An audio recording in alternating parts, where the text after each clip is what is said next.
Pessoal, eu tô aqui com o Alex Bretas, vou falar um pouquinho sobre ele para vocês. Ele é escritor, palestrante, especialista em aprendizado autodirigido e lifelong learning. Aprendizagem continuada, podemos falar assim? Beleza. Bom, ele é o idealizador do MOL, uma comunidade de aprendizagem autodirigida, e coautor do livro Core Skills. Meu Deus, quantas palavras em inglês. Core Skills, 10 habilidades essenciais, Core Skills, para um mundo em transformação. Colabora com empresas na redefinição da sua cultura de aprendizagem e com os indivíduos na sua capacidade de aprender a aprender. E é disso que a gente vai falar aqui hoje. Seja bem-vindo, Alex. Obrigado, Mafê. Prazer estar aqui. Já descobrimos vários amigos em comum. É isso. Eu sou o Alex, eu sou um homem branco, de olhos claros, cabelo... É difícil a cor do meu cabelo às vezes, mas é um loiro escuro, cabelo preto, acinzentado. Estou vestindo uma jaqueta jeans, uma blusa cinza para verde e uma calça verde. Muito feliz de estar aqui. E é engraçado que você traz muitos termos em inglês, né? E hoje em dia essas coisas todas já vêm de um passado, assim. Hoje em dia eu já questiono um pouco essa questão dos termos, porque eu acho que a gente tem uma língua muito rica e a gente precisa valorizar mais ela, assim. E talvez até uma das causas de não ser algo tão disseminado assim é porque não está no português, né? Exato, acaba sendo uma barreira às vezes, né? Exato, uma língua com a palavra cumbuca. Cumbuca. Né? Por que a gente fala bom? Exatamente isso. Então, uma língua com uma expressão aprendizagem continuada, por que falar lifelong learning? Super. Fica esse questionamento, essa provocação. Bom, mas eu quero começar a falar aqui sobre educação. Educação carrega consigo um estigma de tédio, é uma coisa difícil. E os professores têm tido aí esse grande papel de manter essa curiosidade, essa paixão por aprender. Então, como que você acha que a gente consegue ajudar professores, ou como que as pessoas conseguem sentir essa curiosidade, essa paixão por aprender alguma coisa?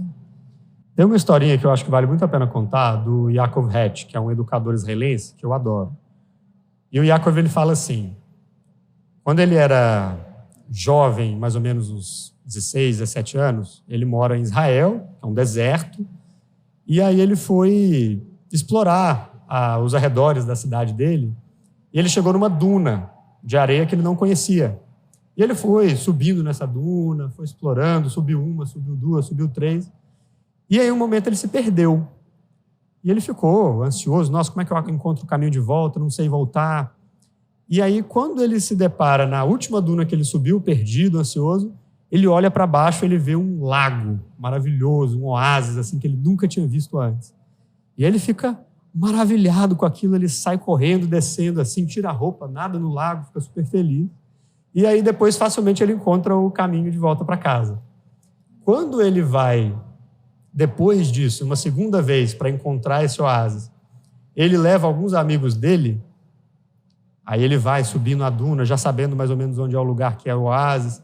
Ele conta para os amigos, gente, vocês não sabem o que eu descobri, vocês vão ficar de cara com esse lugar e tal.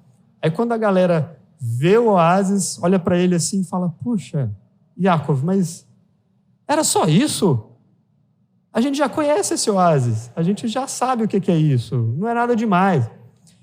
E o Yaakov, ele começa o livro dele, que é um livro super legal, chama Educação Democrática, o começo de uma história, e ele fala isso para dizer dessas descobertas que a gente faz e que elas são intransferíveis. O processo de descoberta do ser humano, ele é intransferível. Então, para mim, o sabor do aprendizado está nesse processo de descoberta. A gente se acostumou a pensar a aprendizagem como ensino. Então, alguém vai depositar em nós um saber. Isso é o que a gente viveu a vida inteira. E você é passivo em relação a isso, né? Alguém vai depositar. É o que o Paulo Freire chamava de educação bancária. E que é o que continua acontecendo, sendo reproduzido pelo sistema escolar, pelo sistema de treinamento nas organizações. É sempre essa mesma história.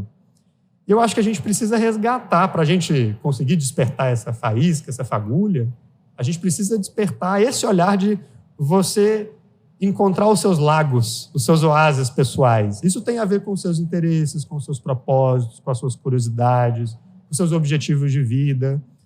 Não é aquilo que os outros acham que você deveria aprender. É aquilo que você, no seu âmago, entende que é importante, que é significativo, e aí, a partir daí, você estrutura os seus processos. Muito interessante, né? Porque às vezes nem é o que você deveria aprender, mas é também como você deveria aprender, né? E essa descoberta acaba levando você a aprender o que você precisa aprender, muitas vezes. É isso. Isso é muito interessante. E você acha que... você falou um pouco Paulo Freire, esse tipo de educação. O que você acha que levou a gente a ter uma perspectiva da educação como uma memorização, né? Eu preciso memorizar, decorar isso. Uma coisa muito robótica, quase, né? Assim, por que isso acontece e como que a gente quebra esse paradigma? Uhum. Tem um conto que é o Funes, o Memorioso, que é do escritor argentino Borges, né? Que ele escreve sobre esse personagem, Funes, que ele lembrava de tudo. Ele não esquecia absolutamente nada da vida dele e ele lembrava de todas as pessoas, todas as faces, todas as situações, todas as experiências. Maldição, né? Exatamente. O destino do Funes, não vou contar aqui para não dar spoiler, dá para encontrar esse conto no Google, assim, não é longo. Não tiveram a curiosidade da galera. Deixa aí como spoiler, não spoiler, para as pessoas pesquisarem. E o destino do Funes não é nada agradável, assim. O final da história não é um final feliz. E tem a ver com essa sina da nossa educação, da nossa sociedade mesmo, de que a gente tem que se lembrar de tudo, de que a gente tem que estar sempre consumindo conteúdo. Eu acho que essa palavra com relação a conhecimento não se aplica, porque não dá para você consumir conteúdo como se fosse um produto que você compra na geladeira. Essa metáfora é boa também. A gente pode pensar que o processo de aprendizado ele é muito mais você sendo o seu próprio chefe de cozinha. Aí você pega vários ingredientes, você prepara, faz o seu mise en place ali e cozinha. É um processo gostoso, é um processo lúdico, é um processo experiencial. É muito mais sobre isso do que comprar comida enlatada. E a gente ainda está entendendo a educação como comprar comida enlatada. E aí a gente vem com essa mentalidade de que a gente tem que se lembrar, de que a gente tem que memorizar, de que a gente tem que, sabe... como se a gente ficasse só botando para dentro, e a gente esquecesse de botar para fora. Tem uma definição de aprendizagem do Conrado, que é um grande amigo, que ele fala que aprender é você desenvolver uma capacidade melhorada em qualquer coisa e você colocar isso no mundo, você colocar isso para fora. Tem mais a ver com botar para fora do que necessariamente botar para dentro. A gente olha só para a parte do botar para dentro. Acho que a gente está precisando resgatar essa outra parte também. A gente muitas vezes não sabe se aprendeu porque a gente nem tenta botar para fora, né? Exatamente. E a gente não sabe se está dentro. Bom, então, o que você quer dizer, então, com precisamos aprender a aprender? O que a gente está fazendo de errado, né? É isso, é o que a gente está falando aqui. É sobre... Eu escrevi um livro há uns 2 anos e meio atrás que chama Crenças Escolarizantes. Isso faz parte de uma reflexão que eu venho tendo já há alguns anos sobre a mentalidade que o sistema educacional tradicional, ancorado pela sociedade tradicional onde a gente vive, o que essa mentalidade faz com a gente ao longo do tempo. E é um livro de frases, que são as crenças. São 96 frases. E aí tem coisas lá como: nunca vou ser bom o suficiente. Tem pessoas que são de humanas, tem pessoas que são de exatas, tem pessoas que são, talvez, de biológicas, saúde, enfim, exaustas. Maravilhoso. Na próxima edição do livro, vou colocar essa. Inteligência é uma coisa que pode ser medida pela nota das provas e pelo seu QI. Aprender é igual a ser ensinado. Eu só sei se eu vou estar pronto mediante a autorização do mestre. Então, são várias dessas crenças, desses dizeres, que a gente vai acumulando ao longo da vida e que, não a totalidade deles, mas boa parte deles foram e são reproduzidos pelo sistema educacional que a gente faz parte. Que é essa ideia da gente ficar lá em carteirinhas, ouvindo uma pessoa falar por 5 horas, etc. e tal. Então, para a gente aprender a aprender, para a gente construir essa habilidade que eu acho que é a habilidade do século XXI e possivelmente dos séculos que virão, a gente precisa, o primeiro passo é desconstruir essas crenças. E a gente faz isso, o livro pode ajudar, enfim, leituras, reflexões podem ajudar, mas a gente faz isso sobretudo pela prática.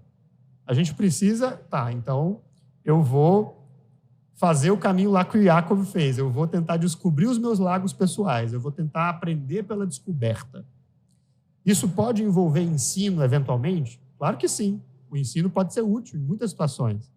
Mas ele precisa ser ancorado nessa sua busca curiosa, ativa, pelo processo de descoberta. Quando você começa a fazer isso, e você faz 1 ano, 2 anos, 3 anos, 4 anos, como eu tenho feito já há muito tempo, aí parece que você vai religando essa conexão que o ser humano tem com o processo de aprendizado. Porque a gente, desde bebezinho, a gente foi feito para aprender. Nós somos homo ludens, né? A gente foi feito para aprender. A gente é a espécie que mais aprende no sentido evolutivo mesmo. Né? E aplica, né? E aplica. Para o bem e para o mal. Exato. Você disse em uma palestra que conteúdo, experiências, pessoas e redes são os pilares para aprender qualquer coisa. O que você quer dizer com isso? Ousado, né? Essa afirmação. 4 coisas, gente. Anota é receita, tá? Conteúdo, experiências, pessoas e redes. Acabou, você vai aprender qualquer coisa. Ainda tem uma sigla ainda, Mafê, que é CEP mais R. CEP que é a junção dessas 4 conteúdo, coisas. C experiências, P pessoas, R redes. CEP mais R. CEP mais R. Qualquer coisa. CEP de rua. Vai. Dá receita. É engraçado, assim, porque eu não acredito em receita de bolo para nada.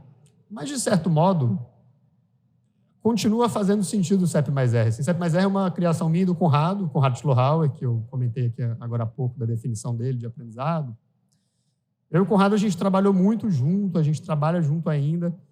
E aí, há uns anos atrás, 5, 6 anos atrás, a gente criou esse acrônimo, né, essa sigla, para se referir a essas fontes de aprendizagem, como a gente chama.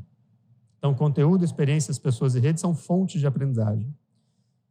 E a fonte é o lugar que você bebe, né? Literalmente, você vai lá buscar alguma coisa para aprender. Conteúdo é aquilo que a gente já está mais acostumado, porque aquele sistema de educação tradicional ele é muito ancorado em conteúdo. E pouco ancorado nas outras 3 coisas. Então, conteúdo é leitura, é podcast, é YouTube, é blog, falando. É site, o professor falando também. É um misto de conteúdo e experiência ali, embora uma experiência ainda bem passiva, né? Então, conteúdo é isso. A gente sabe o que é. E, na maior parte das vezes, a questão do conteúdo não é a gente encontrar fontes boas, de qualidade. A questão é a gente se livrar do excesso. Porque no mundo digital a gente vive essa sobrecarga.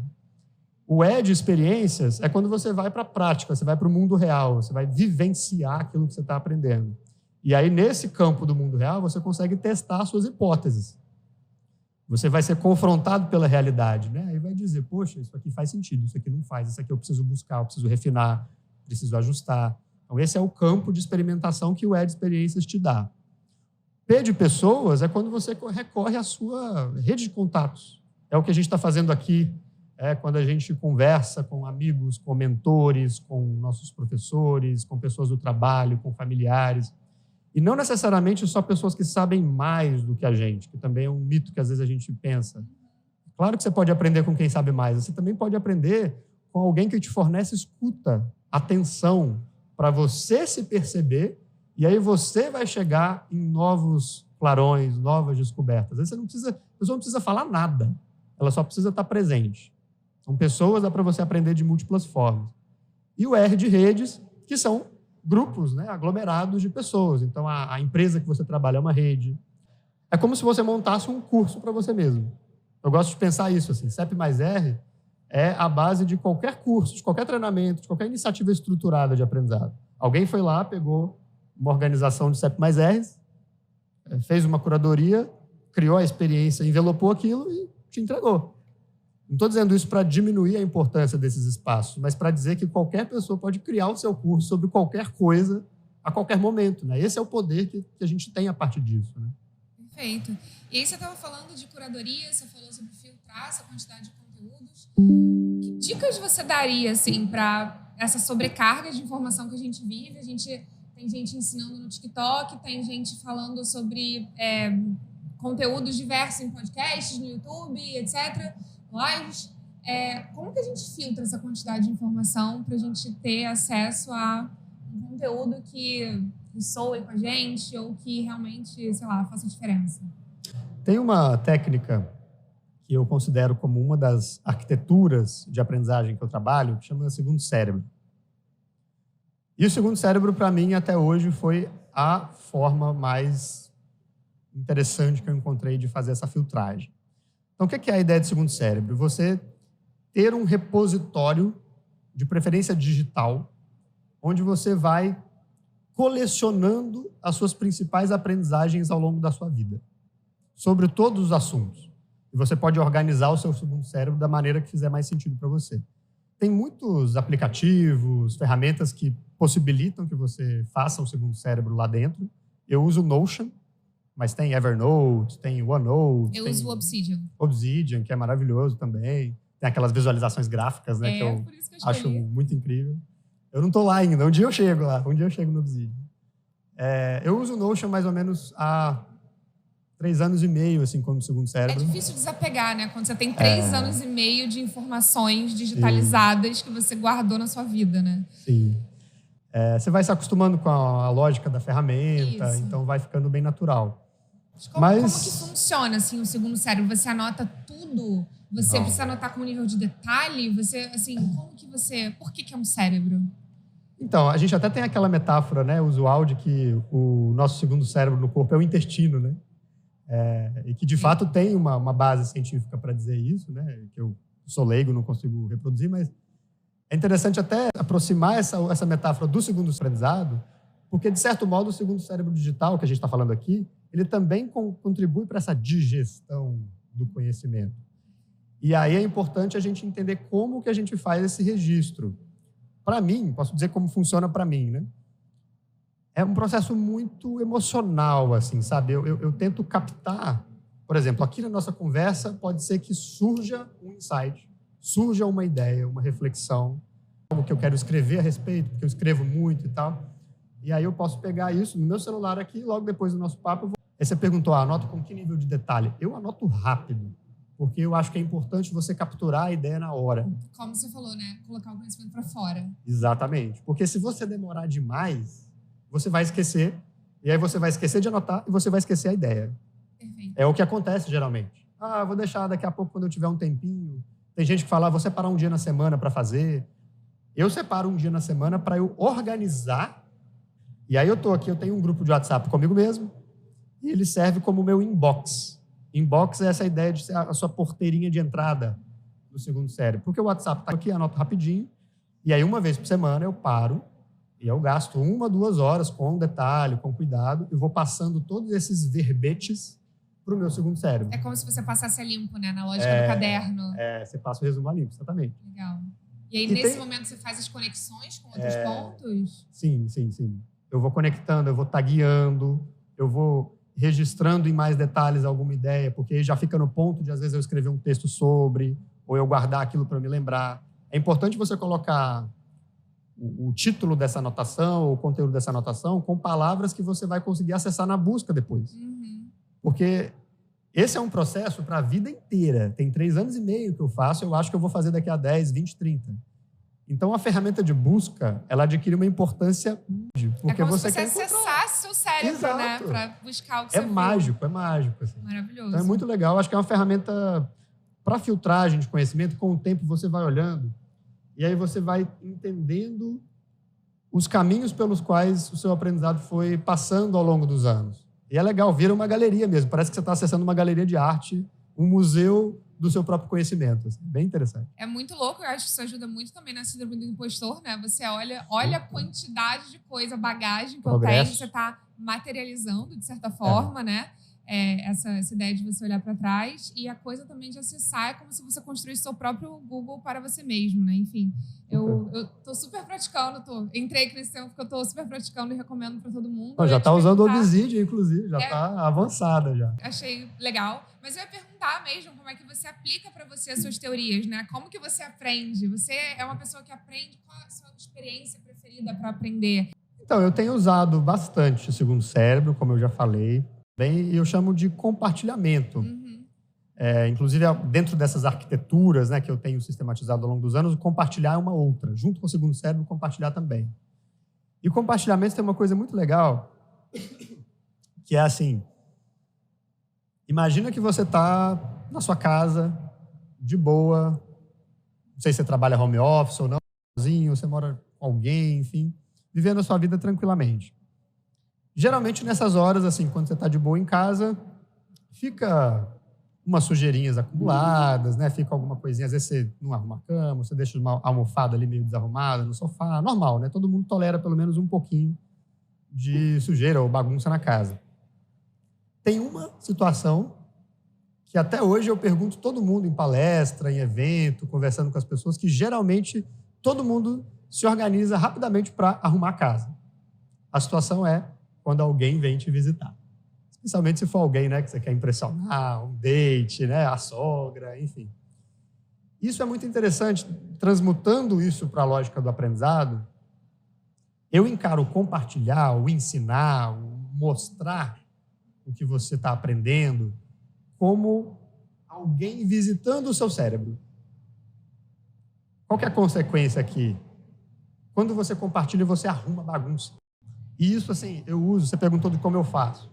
Eu uso isso, antes de ter consciência disso que eu estou falando agora, eu já fazia isso porque eu gosto muito de escrever. E eu tenho escrito livro digital, e-book, post, já há uns 10 anos, mais ou menos. E esse processo não precisa ser pela escrita. Escrita é um caminho. Você pode falar, você pode gravar vídeo, você pode contar para alguém. Tem vários jeitos de fazer. Você pode dar uma aula, um workshop. Mas o importante é você botar para fora. E quando você compartilha o que você... Eu gosto de falar, o que você está aprendendo e não só o que você aprendeu. Né? Porque é esse compartilhamento em tempo real mesmo. É lifelong learning, né? Lifelong learning. Aprendizado ao longo da vida, você faz isso continuamente.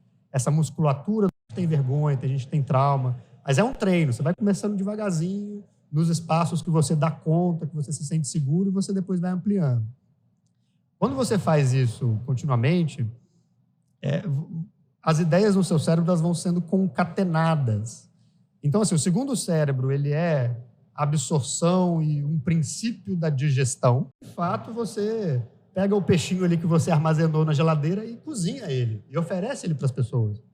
E aí você já tem uma ideia, um aprendizado muito mais refinado. A outra pessoa não está dentro da sua cabeça para saber exatamente o que você está pensando. Então, você precisa contar uma história.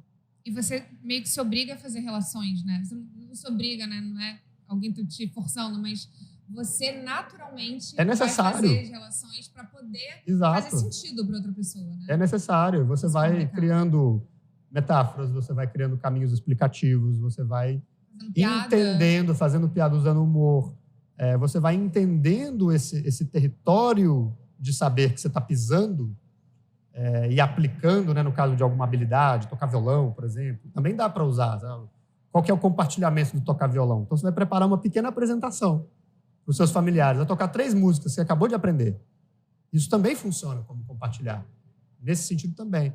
Então, quer que seja conhecimento ou habilidade, dá para você usar isso para você, intencionalmente, você fala, eu estou precisando arrumar minha bagunça. Então, eu vou criar uma oportunidade de compartilhar. Eu faço isso o tempo inteiro.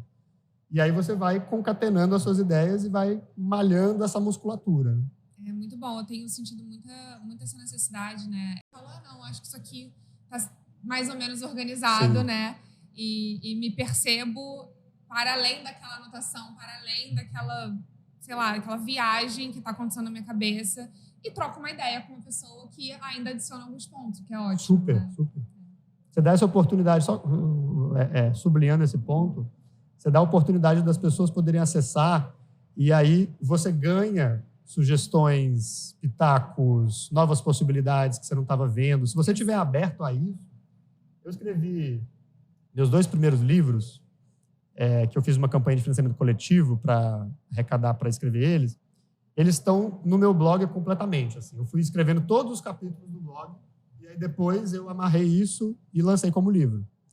E foi tão legal porque eu escrevi os capítulos e alguns amigos iam lá, liam e faziam comentários.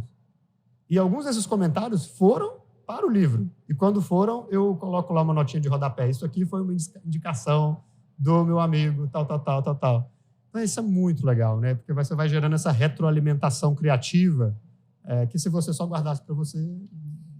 E eu acho que reforça a ideia de que todo aprendizado é coletivo, né? O processo de aprendizagem é coletivo. Por mais que a analogia, né, de você encontrar o seu próprio lago seja super individual, a construção de muitas coisas é coletiva, porque você vai querer compartilhar, porque alguém falou para você subir ali a duna em algum momento da sua vida, ou porque você vai querer mostrar para as outras pessoas que vão ficar ali não impressionadas, mas vão seguir ali querendo ver outros lagos. Enfim, super. Mas eu acredito muito nisso e as trocas, né? A gente aprende muito nas trocas e não só no que nos é depositado. Porque às vezes a gente pensa, né, que numa aula, uma sala de aula quadrada, como a professor falando para o aluno, a gente está trocando, não muito, né? A gente pode trocar mais, geralmente, quando a gente troca, coloca o conhecimento para fora, aí sim a gente está criando uma coisa. Nesse espaço tradicional, uma troca mais unilateral. Exatamente. Bom, aí eu quero saber de você o que a gente tem que desaprender. A gente está falando muito em aprender. Tanta coisa. Desaprender. Nossa, é muita coisa, assim. Eu já comentei aqui, né, esse processo das crenças escolarizantes, né? Acho que no meu terreno de estudo talvez seja a principal coisa. E esse é um aprendizado para a vida inteira. Não acho que tem desaprendizado para a vida inteira. Desaprendizado para a vida toda. Eu gosto de pensar que dentro desse terreno eu chamo de aprendizagem autodirigida, né? Tudo isso que a gente está falando aqui, o aprender a aprender nessa forma. O aprendiz autodirigido, a aprendiz autodirigida é um eterno tornar-se. Você nunca está pronto nesse processo. Você pode achar que você já construiu um monte de saberes numa área e possivelmente construiu mesmo. E aí esse é o momento de talvez você ir para uma outra área. Isso não forçadamente. Se você populou um território de aprendizado, naturalmente isso já vai te chamar para suas próximas aventuras. Eu gosto de pensar muito o processo de aprendizagem como uma aventura. Porque isso resgata esse tesão de aprender, essa coisa gostosa, essa coisa desafiadora, mas não num sentido assustador, né? Um desafio gostoso, um desafio que dá, poxa, eu acho que eu quero subir essa montanha aqui, sabe? E eu vou me preparar para isso. Esse é o processo. Eu acho que desaprender essas lógicas de colonização do pensamento, sabe? Que a gente foi sendo introjetado ao longo do tempo. Tem muita coisa aí, dentro do livro eu abordo bastante coisa. Esse pensamento único, sabe? Essa ideia de que existe uma verdade e a gente vai, em algum momento, ter essa revelação, possivelmente da boca de um mestre, ou de um guru, ou de uma instituição, sabe? Para mim, a construção do conhecimento é um processo intersubjetivo, né? São as várias subjetividades, as várias realidades se conectando, e é um processo emergente.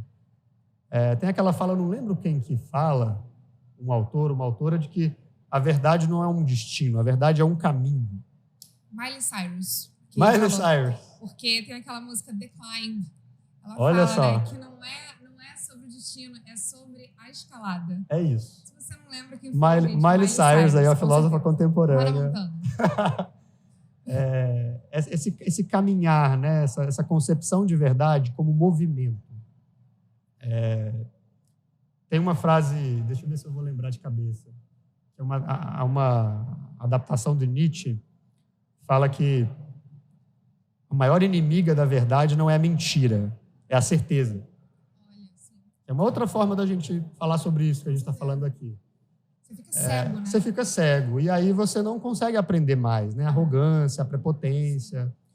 E isso é muito importante da gente falar, porque se você vai, de novo, aprendendo muito sobre alguma coisa, isso é uma coisa que, infelizmente, eu acho que a gente vê muito no meio acadêmico. Assim, as pessoas vão ficando muito ensimesmadas, vão ficando assim, meio encasteladas nos seus castelinhos de conhecimento, sabe? E isso não significa que elas não aprenderam muito, não sabem muito, podem compartilhar muito. Mas, para mim, quanto mais você constrói conhecimento, mais humilde você deveria ser. Você deveria construir mais pontes, né? Não torres, né? Tem uma outra fala, uma imagem do Yaakov Hetch, que é esse cara do lago, né, que eu falei, o israelense. Eu também adoro, que é assim, ele questiona as pessoas no livro lá dele, como que você costuma desenhar uma árvore? Aí ele faz os esquemazinhos, as imagens no livro. Geralmente a gente desenha aquela árvore assim, o caulezinho, coloca a copa dela, no máximo faz um matinho embaixo, coloca uma frutinha, aquele desenho de árvore bem clássico, né?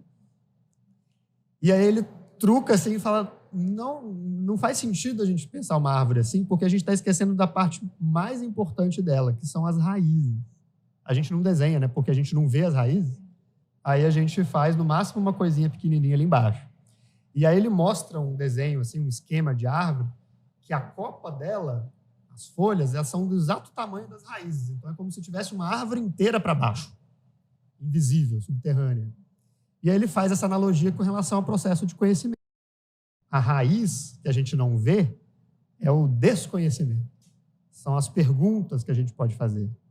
E aí o grande barato é, a árvore ela cresce para cima e para baixo. O nosso conhecimento deveria crescer na exata medida do nosso desconhecimento das coisas. E isso é muito interessante. Ele dá o exemplo do Stephen Hawking, o físico, né?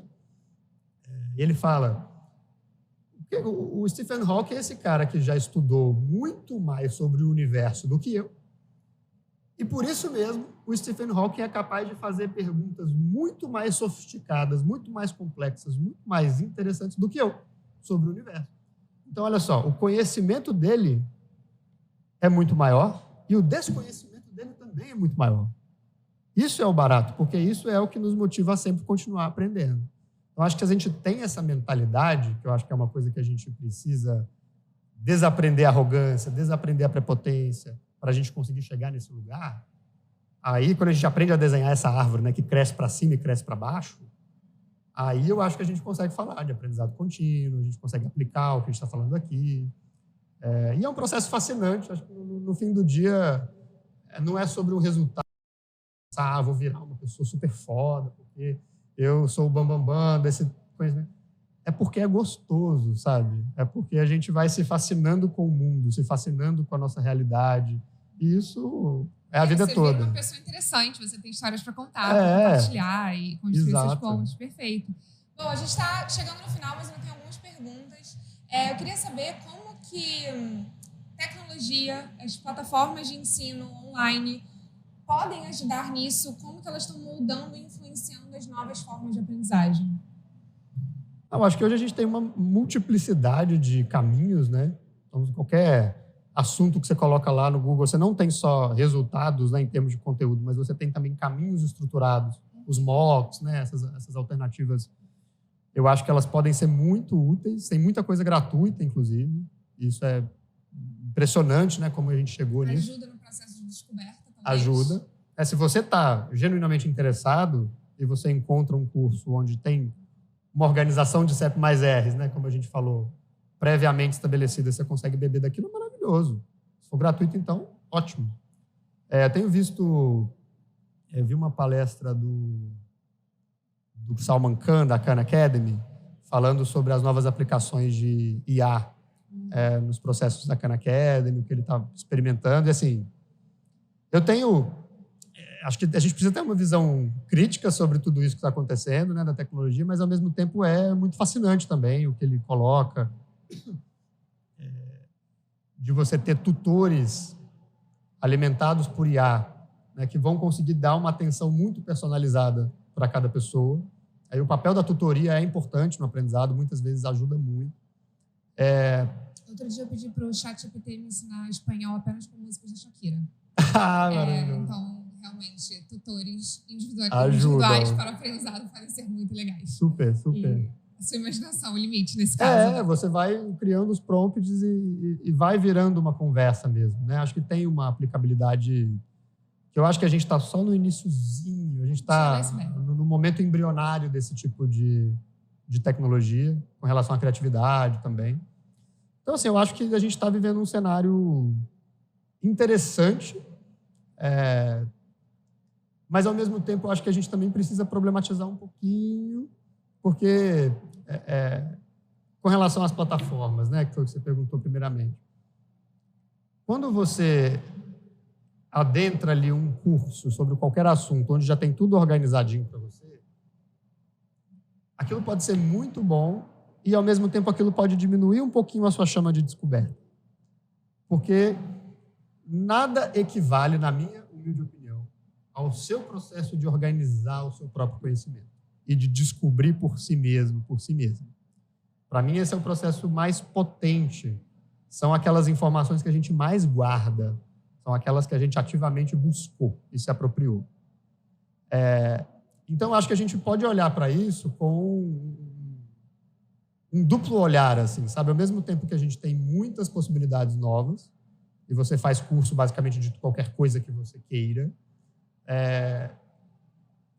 eu acho importante entender que nada substitui a sua experiência direta, sabe?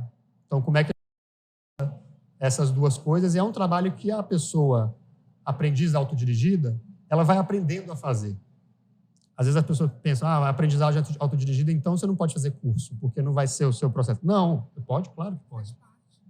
Mas aí você vai entendendo até essa perspicácia de quando que um curso vai realmente me ajudar, quando que contratar um professor vai me ajudar, um mentor, uma mentora, para você, alguém que tem ali algo para te adicionar diretamente em termos de conhecimento. E quando que você abrir trilha, vai ser a melhor coisa que você vai poder fazer. Experimentar, viver, se jogar. Então, acho que tem espaço para as duas coisas. Você ir aprendendo a entender como navegar nisso, eu acho que é a maior processo, sabedoria. Né? É o processo. Perfeito. Bom, e aí você falou sobre futuro, você falou sobre as habilidades fundamentais, aprender a aprender é uma delas.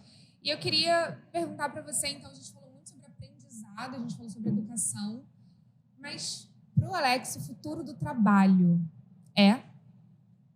Pergunta capciosa. Aprender, né? Eu já comentei, eu acho fundamental também no mundo profissional. Não acho que essa habilidade vai sair de moda. Sabe aquelas listinhas lá da ONU, Unesco, Fórum Econômico Mundial, né? Todo ano eles atualizam as listas, né? Eu fiz uma pesquisa grande dessas listas para o livro de Core Skills, né? Que a gente escreveu. A cada ano essas listas elas são atualizadas e algumas coisas elas permanecem. Se você pegar a lista de vários anos, provavelmente vai estar lá inteligência emocional, resolução de problemas complexos, coisas desse tipo, criatividade. Aprender, para mim, é a mãe de todas as habilidades. A partir dela, você consegue desenvolver inteligência emocional, se você quiser, se for realmente importante. Você consegue desenvolver melhora na resolução de problemas complexos, se quiser, se for importante. Pensamento analítico, todas as coisas. Empatia, tudo isso. É claro que essas habilidades que são as soft skills, elas estão ligadas à personalidade, estão ligadas a como a gente se constitui mesmo. Mas isso não significa que elas não sejam treináveis. Elas são. E a gente ter isso em vista é importante. Como que a gente treina isso? Aprendendo a aprender. Aprendendo a aprendê-las, né? Então, por isso que chover no molhado, né? A gente está falando disso já aqui a conversa toda, mas é realmente fundamental. Essa consciência, e tem uma palavrinha que eu ainda não falei, que eu sempre falo, intencionalidade no aprender. Para isso, isso é fundamental. Agora, tem uma outra coisa também, a gente até estava agora falando de tecnologia, que eu acho que vai ser muito fundamental cada vez mais, que é autenticidade. É você desenvolver a sua arte no mundo, quer você seja artista ou não, o que você faz, né? De uma maneira autêntica, de uma maneira que, sabe, só você faz assim, só a Mafê entrevista desse jeito, só a Mafê, sabe, consegue compor aquele trabalho, aquele fazer, aquela coisa com essas características de Mafê, sabe? Para cada pessoa vai ser uma coisa, mas esse seu jeitinho, a gente pode falar de autenticidade, né, e outros termos. No livro de Core Skills, a gente colocou a autenticidade como uma das Core Skills, o que é uma coisa que a gente pode desenvolver também, a gente pode ter consciência sobre. Para mim, isso é também muito fundamental. Por quê? Eu fiz uma análise sobre isso num texto recente. Como a gente está tendo essa avalanche das ferramentas de inteligência artificial generativa, ChatGPT, Midjourney e várias outras, a produção de conteúdo, produção informacional no mundo, ela vai atingir níveis que a gente ainda nem conhece. Porque ficou muito fácil, ficou muito barato produzir conteúdo, produzir informação. Então, quem vai, na minha visão, se destacar nesse cenário de avalanche informacional são as pessoas que conseguem desenvolver coisas de uma forma que a IA não consegue e que talvez nunca consiga, que são histórias autênticas, jeitos de se portar, de se fazer as coisas que são autênticos, vulnerabilidade, a gente estava falando aqui do Edu Valadares, como que você coloca o seu coração nas coisas que você faz e você transmite essa verdade, sabe? Se você conseguir aprender a fazer isso, ChatGPT nenhum vai tirar o seu emprego. Exato, você não vai ser substituído por nenhum IA. Então isso vai ser valorizado sempre. Muito bom, excelente encerramento, obrigada. Gente, esse foi Alex Bretas. Continue acompanhando as entrevistas especiais com os panelistas do Senac Rio Summit. Até a próxima.